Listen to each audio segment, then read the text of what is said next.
Bienvenue mesdames et messieurs, merci encore d'être les nôtres à Topkin Info, toujours dans le cadre de votre l'essentiel de l'actualité auquel nous commentons les actualités. Voilà encore, j'ai le réel plaisir de vous présenter ce nouveau numéro 17 septembre 2024 auquel nous avons sélectionné quelques points d'actualité auxquels nous allons commenter ensemble avec vous. Alors pour commencer, les premiers points, nous allons parler sur Torlobela. Les combattants de l'IDPS contre la prise de position Maman Marthe. Les tsunamis calmés par Maman Marthe, les combattants contre Yango, et certaines tenaient de descendre au siège de l'IDPS. On en parlera au cours de cette émission et nous allons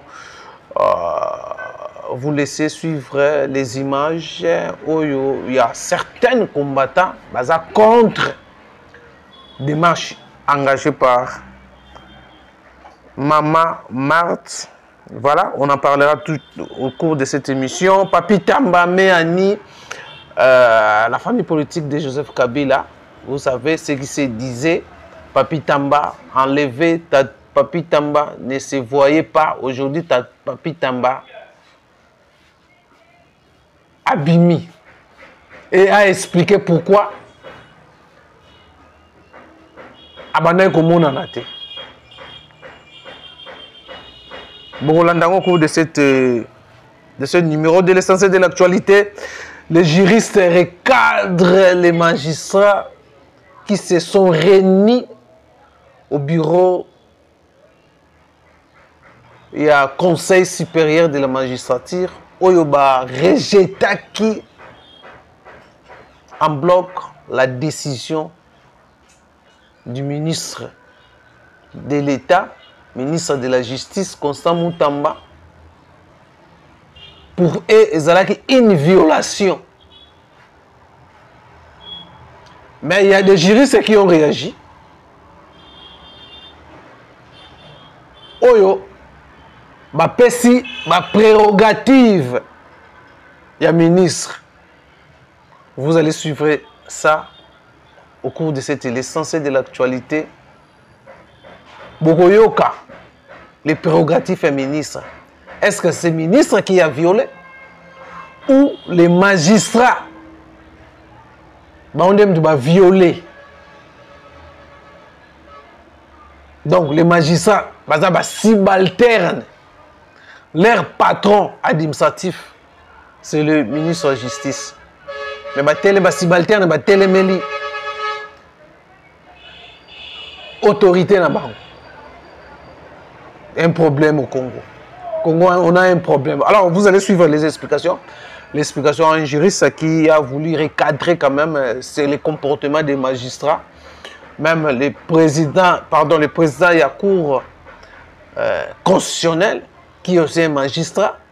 Où il y a sa déclaration. Non, je crois que nous allons vous...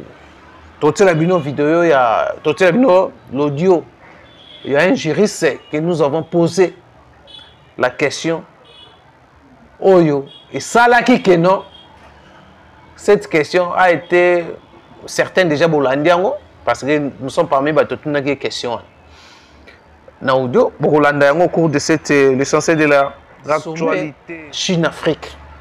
Voilà, mesdames et messieurs, quelques points d'actualité auxquels nous allons ensemble avec vous, les images et puis nous allons commenter après. Alors, sans plus tarder, je vous convie de vous abonner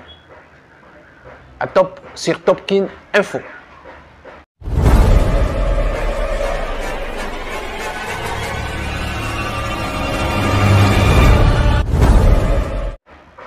Voilà, mesdames et messieurs, merci encore d'être les nôtres encore une fois de plus. Nandeng Boza est belé pour que tout commenter l'actualité. S'il y a des réactions, en tout cas, écrivez-nous. Toko répondre. Voilà, mesdames et messieurs, comme je vous ai dit, les combattants de l'IDPS sont partagés par rapport il y a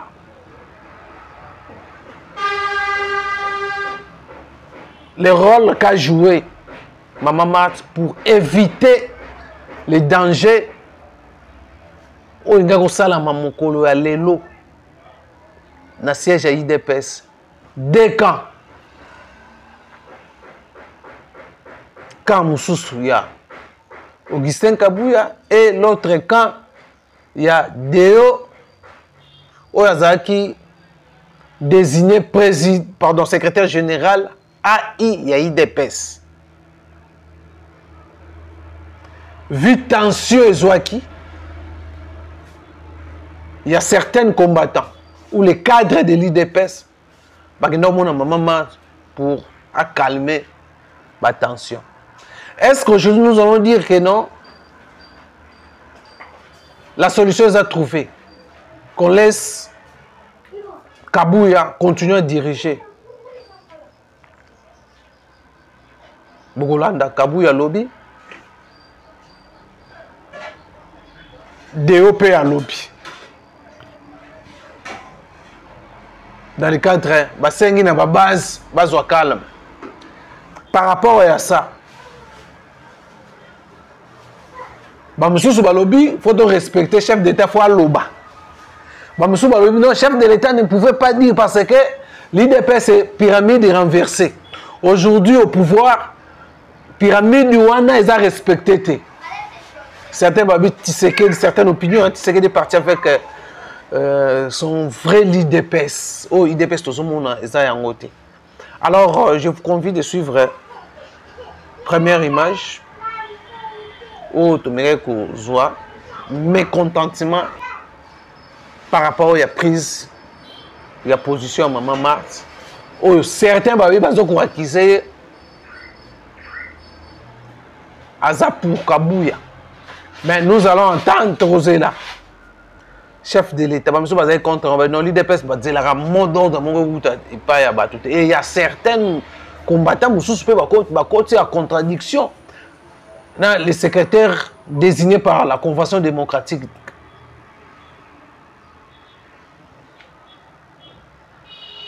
Alors, je vous convie de suivre certaines réactions. Il y a celui de Moussous, base à IDPS, ou présentant qui mécontentement, déterminé pour le moment, il faut caca. Les lois bakita na limité. Suivez. Bitumba ebimi awa bakombata baboyi babi Kabouya lobby par question awa guerre eza makasi babi bakoyoka lisusu baloyo te awa toza na réunion awa bakombata baboyi babi soit kaka lobby nde Kabouya va démissionner ce soir. Un combattant le combattant a refusé. Ils sont direct avec le combattant. Les combattants de l'IDPS ont refusé. La base a décidé, la base a dit non. Je suis en direct. Là, vous voyez, les alliés, mes ententes, nous sommes ici à Ndjili, à la fédération. C'est presque tout le monde qui est.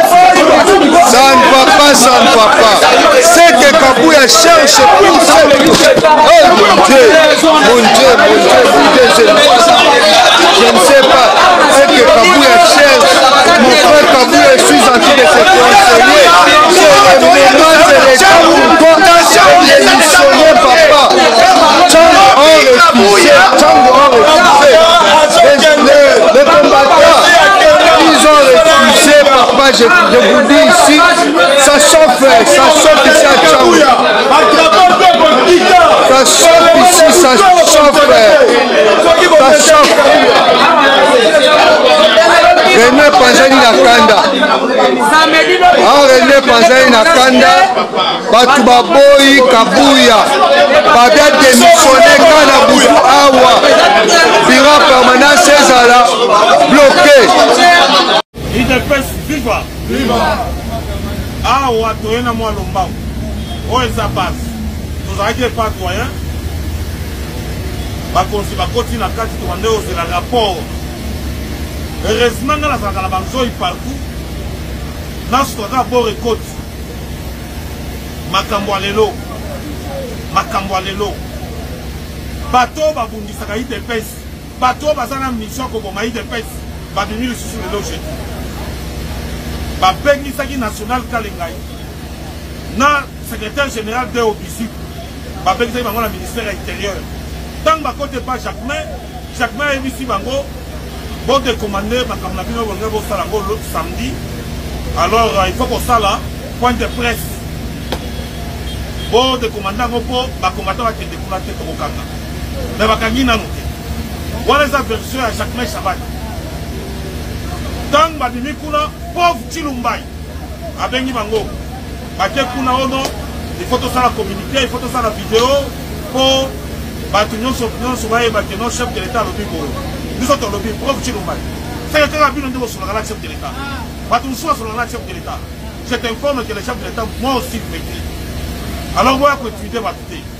bino bozojue kaka baje ya mabe base ngai desidaki kobengana kabuya eza banationaux te ni te obisibu te ezalaki biso base cdp akompagne biso batangi biloko nyonso tosi tosilisi biloko ezalaki deja na mesa ifale tolia mpo na nini bino bobengisaka bato aka oyo mpo na nini bobengisaka kabuya te donc pour vous accepter ya kosakrifie bato nyonso oyo au détriment mutu moko toza comprendre te o chef de l'état alobi c'est que papa etienne akufi pyramide na verse bino bobalolo yango c'est ça non biso tozoloba boye combattant viva tolobi boye samedi biso ifo tokufa botikala na baidepese na bino combattant nyonso ayebi ka souffrir mingi mpo na idepese samedi eza jour ya suka lata training lata ngondo soki bakotia armée toza wana soki bakotia la police toza wana soki mbongo mata zwi bake bopesa bana mombele mpo basoma babachete toza wana oyo mbongo kabuya zwi apesi bana PPRD chaleur na bato mosusu biso tokoya soki oboma bosani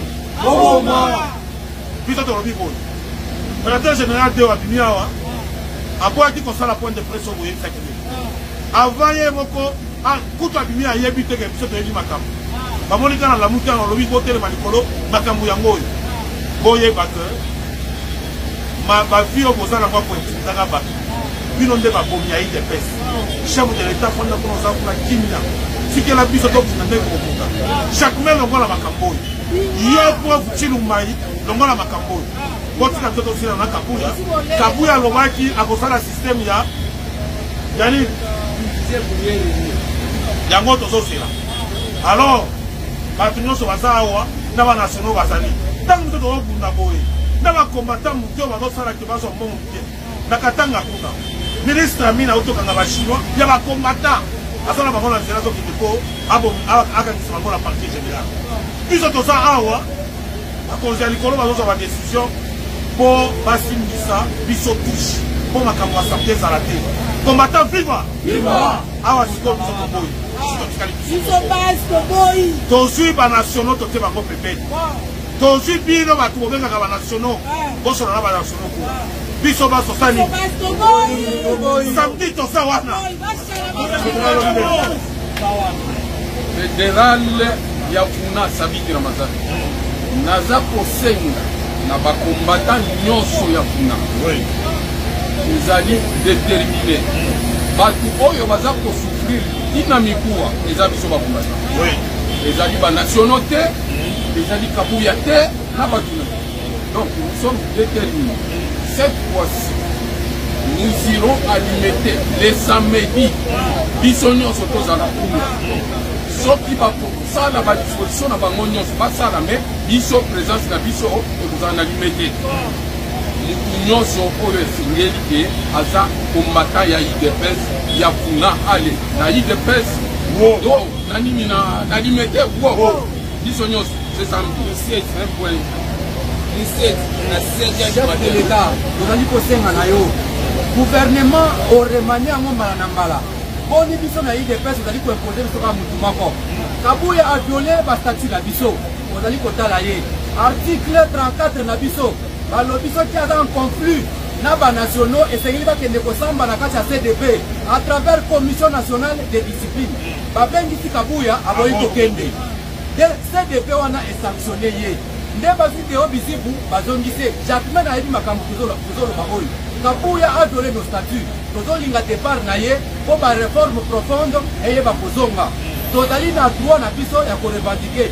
Nous usons de notre droit de revendiquer librement, en commun ou soit individuellement. Moutole Misabisote, Tokozala wana, poto investir, Théo Bizibu, secrétaire général à intérim, Nabiso ya UDPS. UDPS, viva! Viva! UDPS, viva! Viva! Tshisekedi Kuya! Kuya! Les combattants Dumika! Dumika! Général Fantôme Vanda! Vanda! Tolobi Boy!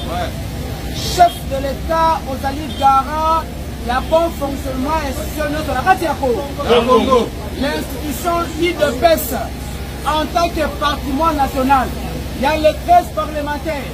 Oh, Tigala Kibongo, la Maboko, ya Kondo, Etienne. C'est du amour, l'Umaderès, mais moi, les gens beaucoup. Yakufa. Du colon à Moutoumoko, on a combo à Tosa Oku. Okufa. Tosa Oku. Okufa. Les nationaux et le haut cadre du parti. Dans le volet du biftek, vous avez vu ça? Les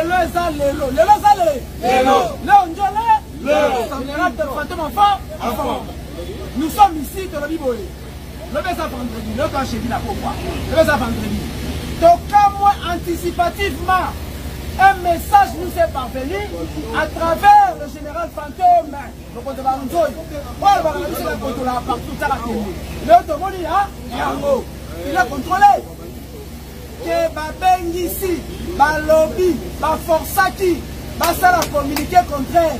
Tolobi a communiqué contraire. Et ça, samedi 7h, il est permanence. Le corps à l'union, car le mec a causé la mission, pas du tout. Comment qu'il est beaucoup, samedi. Bana Tchangu, Naye na Lombangu, Naye koyebisa bino, ko rappeler bino maloba na bino, koloba ki na ba nationaux, que répond moko tokondima, awa tolobi biso nyonso recette na permanence topengana tosa obi obika bana Tchangu mobilisation tout azimut. Ok.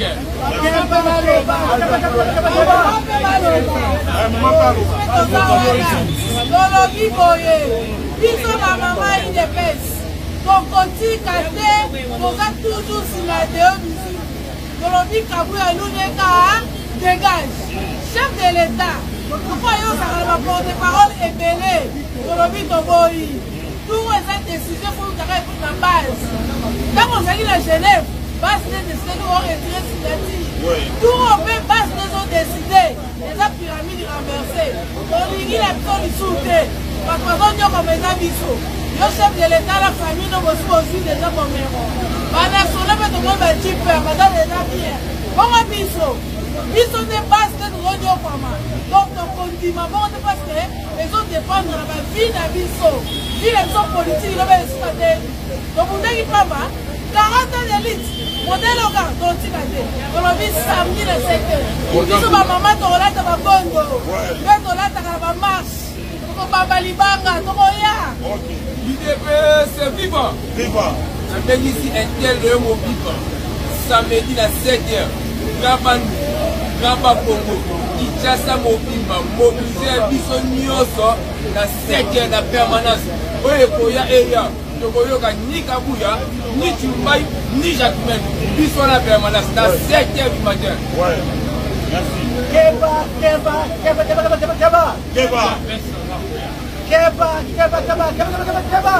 UDPS est Zaboya. Nous avons fait un message en tant que président cellulaire. Il y a quartier industriel, na Augustin Kabuya. Kabuya, il faut que la base. Il faut que la base. Ici, ma président cellulaire. Comme nous dit, il y a des combattants évelés. Il y a des coups, il y a des bango, il y a des vous dites que nous avons en charge. Les rôles des 7. Pour on a déjà. Pour il y a des 700 000. La base. musike na ye auteur musike na ye yo comme Chilombo zala sur la base ministre de l'Intérieur zala sur la base oyo ezali liberté renversée. Merci. Mesdames et messieurs, vous avez suivi comment les combattants baza vraiment d'accord. Certaines baza bazomona makambo eza ndenge mosusu bazomona angle mosusu. On veut rester, on veut Kotika Kabuya toujours na tête, il y a IDPS. Certaines, donc il y a beaucoup, hein, beaucoup qui se disent autour. Il y a Kabuya, Augustin Kabuya, de rester au pouvoir. Nous sommes à protéger la famille biologique. Il y a le président de la République à complicité avec certains combattants. Voilà, mesdames et messieurs, vous avez bolandi wana. Dès que tu regardes ton commentaire par rapport à ce qui se dit, par rapport à n'engue peu plus dans le terrain, tu zoyo comme mission de bazolo mais bazako lobango ya kobatama ba boy ko ça ba déclaration bazota la nanu, on comprend, ils ont au pouvoir, bon on peut bazolo comme moyen. Peut-être ils seront marginalisés, soit au côté. Voilà. Alors, tous autres, après le pouvoir, l'avenir à IDPS, c'est que vous allez IDPS, c'est comme on dit, Palou, PPRD, démembrement, Salama. Certains déjà, il y a eu Pro Kabuya, déjà, on a IDPS, sali déjà pour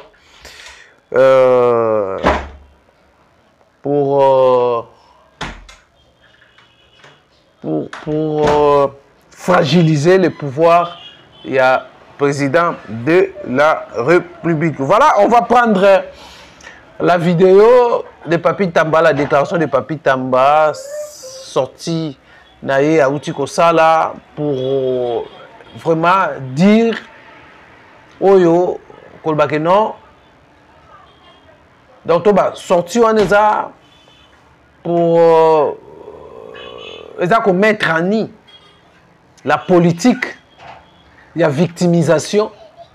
La politique, il y a haine contre les autorités. Alors, mesdames et messieurs, vous allez comprendre que notre classe politique est caractérisée par anti-valeur. Les acteurs politiques congolais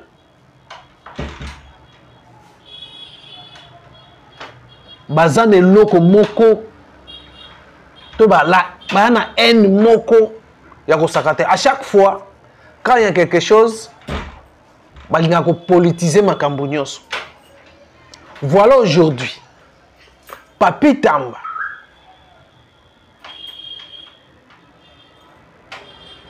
à mettre en nid la famille politique de Joseph Kabila na et il y a eu certains journalistes qui ont créé des articles.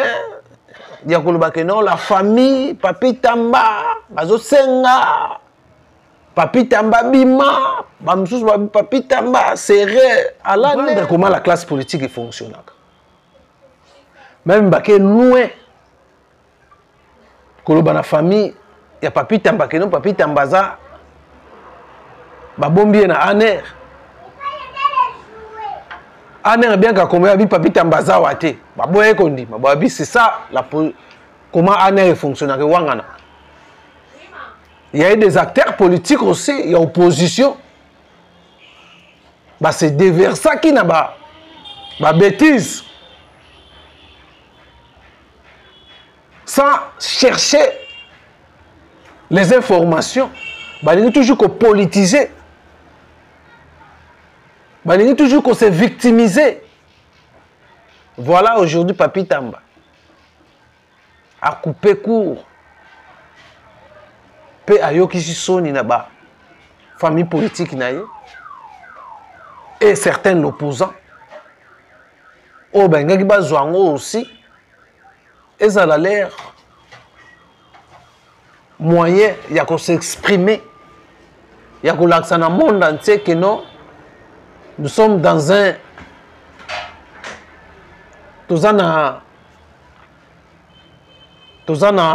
dictateur. Un dictateur, la démocratie, ils ont souffert une application. Et voilà aujourd'hui, Papi Tamba sort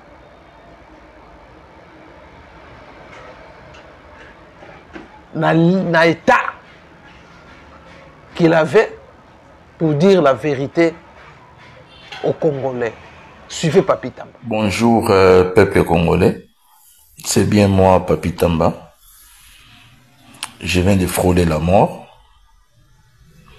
J'ai été sérieusement malade et mon médecin m'a obligé de me déconnecter de tous les réseaux sociaux. Je crois que vous le savez vous-même, que j'étais ou je suis encore peut-être très actif dans les réseaux. Et là, cela m'a été déconseillé. Et c'était arrivé de façon brutale. Je suis en vie. Je recouvre ma santé progressivement. Mais je suis encore convalescent. Donc, selon mon médecin, je dois encore rester dans la même situation pendant un certain temps. Alors, je tiens à remercier très vivement tous ceux-là qui m'ont apporté leur soutien, tous ceux-là qui se sont inquiétés pour moi, tous ceux-là qui m'ont témoigné leur affection et leur dire de ne pas s'inquiéter parce que Dieu est au contrôle. Par la même occasion, je pardonne tous ceux-là, dans certains commentaires que je viens de lire, qui m'ont souhaité la mort. Certains m'ont trouvé des chemins de Rutshuru. D'autres sont allés très loin, jusqu'à considérer que des activités que je mène plutôt au sein de mes équipes de football, et même des différents tournois que je coordonne, que c'est un cadre pour faire des recrutements, je ne sais pas de qui et pourquoi.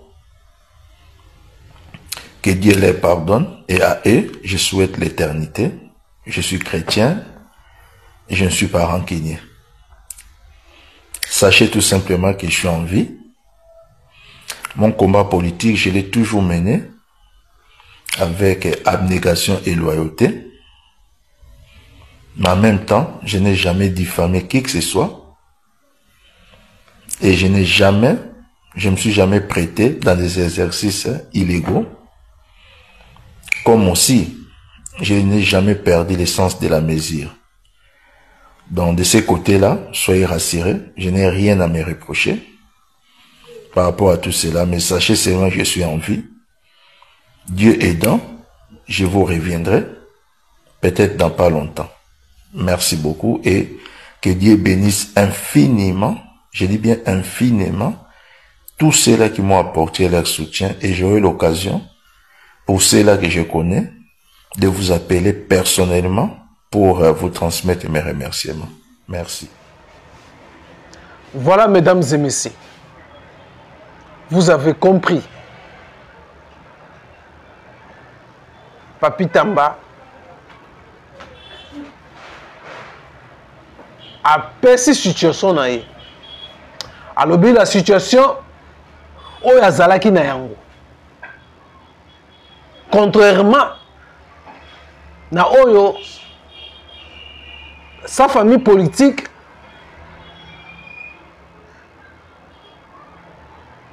voulait charger les régimes,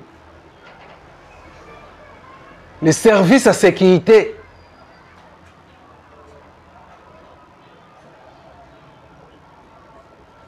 Yamboka na biso. Voilà le lot. Excusez, Papi Tamba ayokisi sa famille politique soni na certaines opposants au bakene ko s'arranger na FCC oyo bakabaza ba résistant. Voilà soni à classe politique congolaise. Victimisation, politisation. Aujourd'hui, cette vidéo et qu'on va prendre les Congolais, même la politique, les politiques. Il y a certaines choses que les politiciens balobaka souvent 70% za ya lukuta. To tse ba politiciens nyonso. To épargner mututé.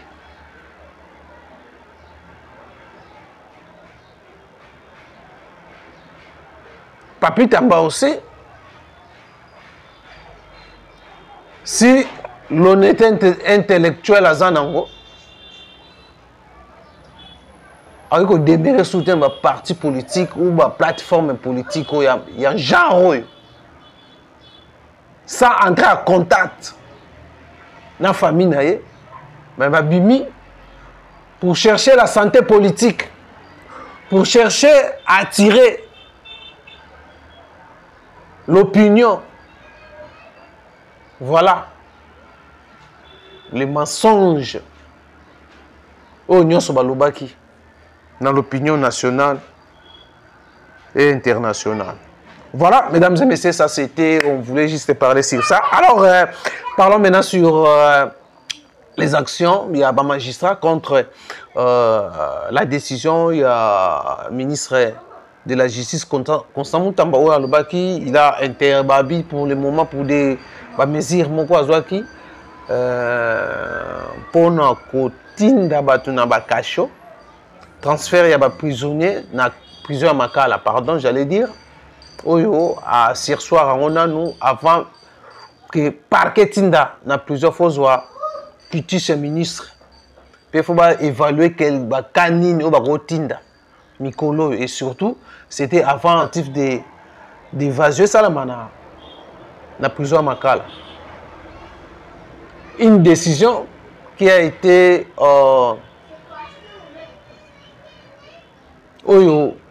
les magistrats se sont réunis au bureau du Conseil supérieur de la magistrature pour recadrer leur patron.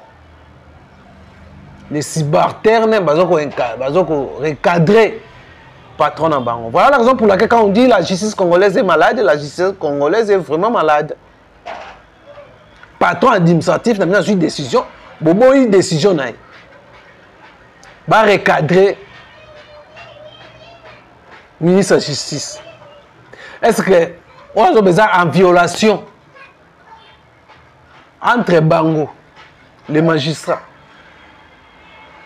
le président de la Cour constitutionnelle, il y a parmi les magistrats de la Cour constitutionnelle. Il n'y a pas ça, il y a une déclaration. La décision du ministre, c'est une violation. Qu'on violé. Alors, les juristes, on te pose des questions. Il y a eu beaucoup qui ont posé aussi cette question. On répondit dans la prérogative où ils ont revenir dans le ministre de la Justice. Et vous allez comprendre, Nani a violé entre le magistrat et le ministre de la Justice. Le ministre de la Justice a 7 prérogatives. Parmi les 7,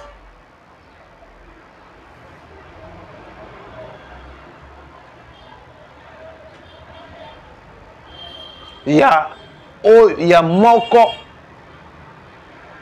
Ils ont ça que non. À contrôler.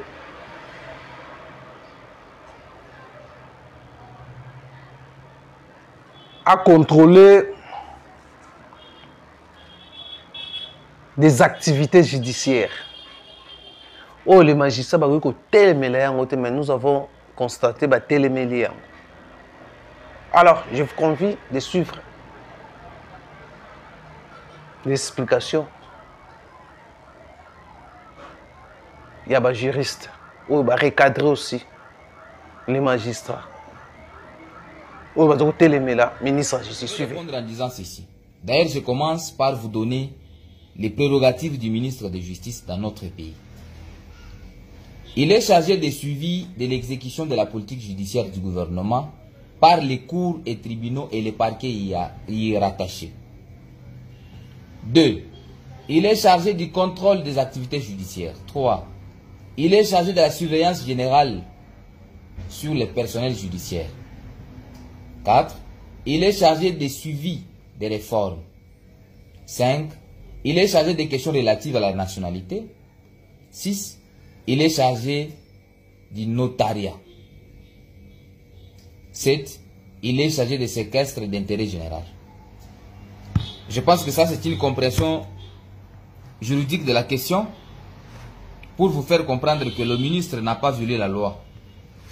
Lorsque vous faites un effort de comprendre ce que je viens de parler ici en termes de prérogatives, en son point 2, il est dit qu'il est chargé du contrôle des activités judiciaires.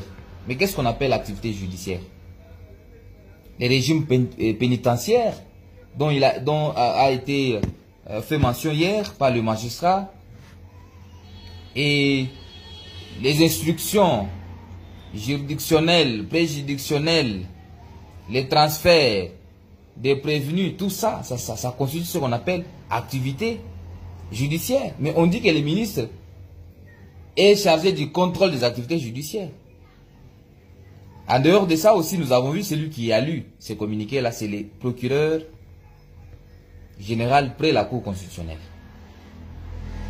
Il fait partie de la magistrature debout, qu'on appelle autrement les magistrats du parquet. Mais il dépend directement du ministre de la Justice. C'est lui son chef administratif. Tous les magistrats d'ailleurs, les chefs administratifs, c'est les ministres. Et je me demande dans quel pays les subalternes peuvent vous faire un communiqué pour donner des leçons à un chef administratif. Ça n'existe pas. Et donc, comme le ministre a maintenu sa décision, il n'a pas violé aucune loi. Il est dans le respect de son pouvoir ou de ses pouvoirs ou de ses prérogatives. Nous avions toujours entendu dans ces pays que la justice est malade. Maintenant, vous avez découvert qui a mis la justice dans cet état de maladie et qui est en train de guérir. Je me limite dans une réflexion. Mesdames et messieurs, vous avez suivi Binomoko, Bolandi, commentaire à ça les athées. Pour comprendre vraiment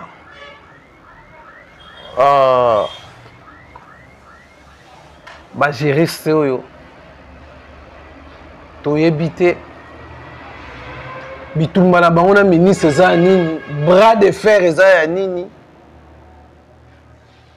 kope kufi to eza nini. Moi je pense que le ministre de la Justice devait prendre aussi des sanctions administratives contre les magistrats.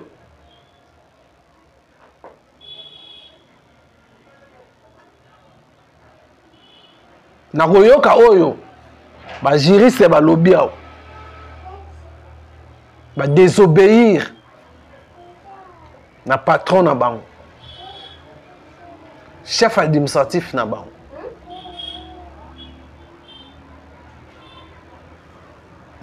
De ça la nini, mesdames et messieurs, les Congo ils ont quoi partir, les Congos ils ont souffrir pour que les choses reviennent dans l'ordre comme dans d'autres pays. Et la raison pour laquelle nous soutenons, nous soutenons Canabiso,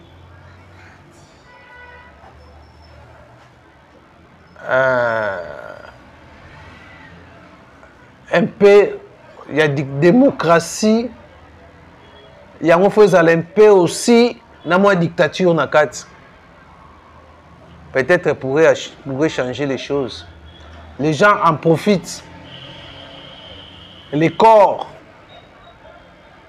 presque, il y a des institutions qui ont profité de la démocratie au chef de l'État. Et cette démocratie européenne, nous le disons chaque jour par rapport au comportement des Congolais. Les Congolais, nyonso en général, et qu'aussi il faut dictature. Quand Laurent Désiré Kabila a eu la dictature, les en ligne. Les là.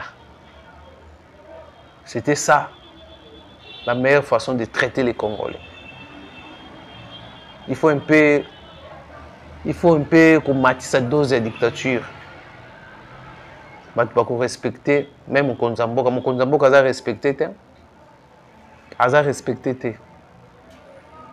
Namboka na biso.